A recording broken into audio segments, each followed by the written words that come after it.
Pretty amazing. Yeah, Udonis was kind of symbolized the franchise here for a long time in terms of just the work ethic and the dedication. Always familiar face, on the sidelines for so long, but it was more than that. It was also just about the way he played and the way he approached the game. And I've always had great respect for the Heat franchise, just the identity that they've built over the years and the way they've gone about their business. Pat and Andy and Eric, I mean, they do a great job. Mickey's a fantastic owner. They've just put together a great program here, and I think Udonis sort of symbolized everything they were about. He came into the league in 2002. You retired in 2003. Is there a slim chance you remember playing against him, or do you have a favorite story about him as a broadcaster? There's no way I remember playing against him. I don't remember playing against anybody. That was so long ago.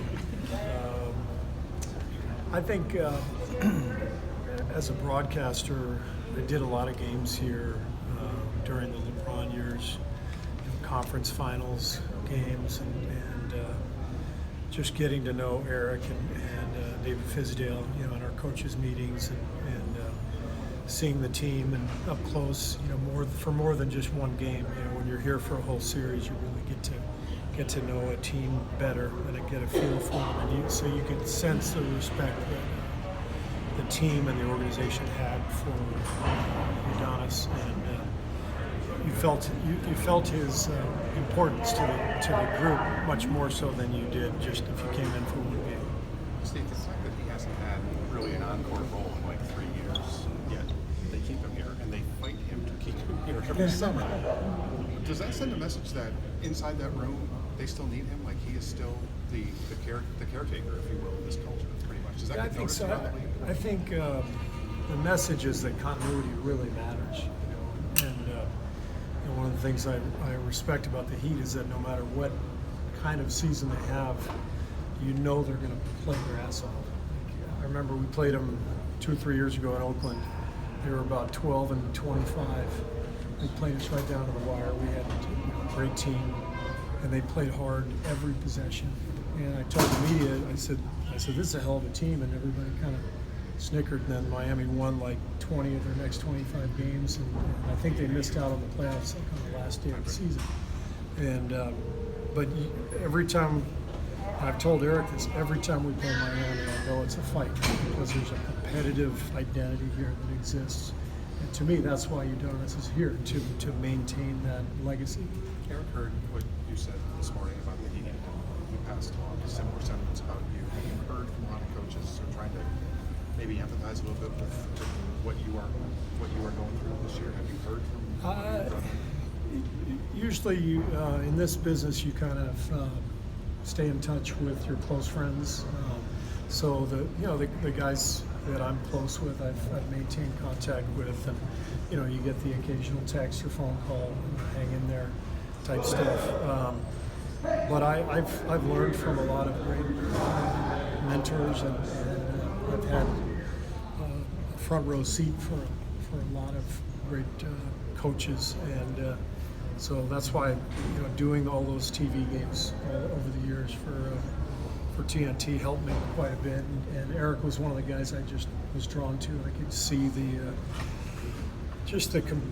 competitive desire that his teams played with, and that's what we're trying to establish this year. That even though we're 4 and 15, we want to play hard every night because it matters.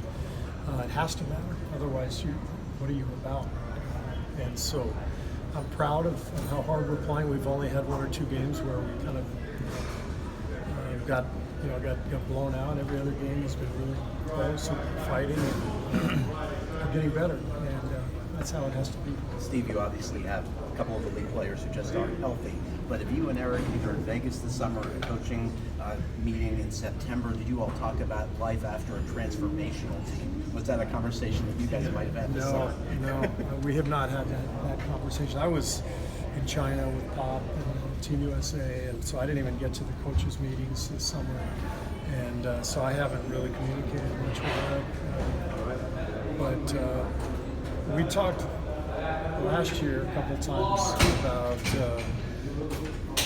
my job being similar to his job a few years ago, coaching a championship team that had been around for a few years, and the challenges that come in that case. And I think that's what makes this business fun, is that every single season is unique to itself, full of challenges, and you have to embrace whatever those challenges are. I'm actually really enjoying this season. May sound strange, but these young guys are fantastic. They're learning, they're eager to learn, they're playing so hard, they're getting better, and it's fun to watch guys transform their careers and establish themselves because of what it means, not only to themselves, but to their families and to their lives. So it's a different gratification, but it's a very satisfying. You mentioned China. Are you excited? Is recruiting starting? I know Jerry said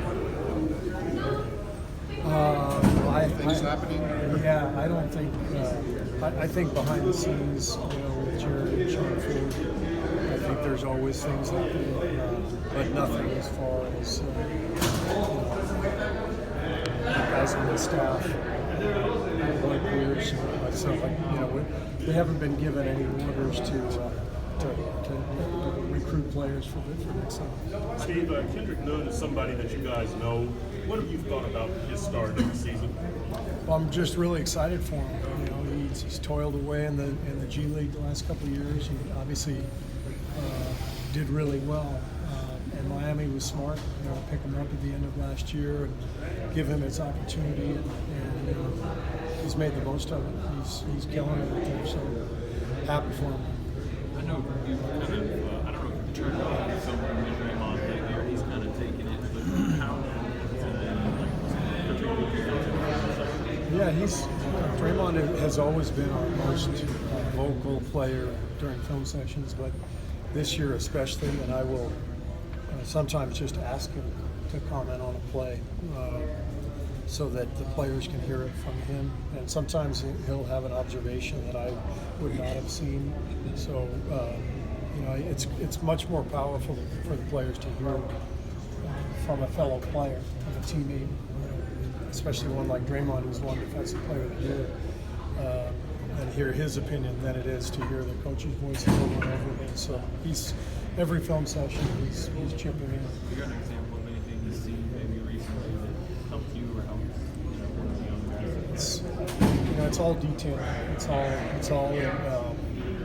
It's all scheme stuff and situational stuff. I don't know. It'd be really boring to go through the X's and O's.